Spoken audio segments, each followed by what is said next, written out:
पञ्चाननाब्जभवषण्मुखवासवाद्याः त्रैविक्रमादिचरितम् विबुधास्तु वन्दी भाषापतिः पठति वासरशुद्धिमाना शेषाद्रिशेखर विभो तव सुप्रभातम्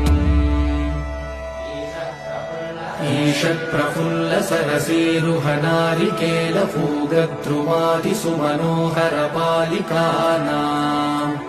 आवादिमन्दमनिलः सह दिव्यगन्धैः शेषाद्रिशेखर विभो तव सुप्रभातम् पञ्चाननाब्जभवषण्मुखवासवाद्याः त्रैविक्रमादिचरितम् विबुधास्तु वन्दी भाषापतिः पठति वासरशुद्धिमाना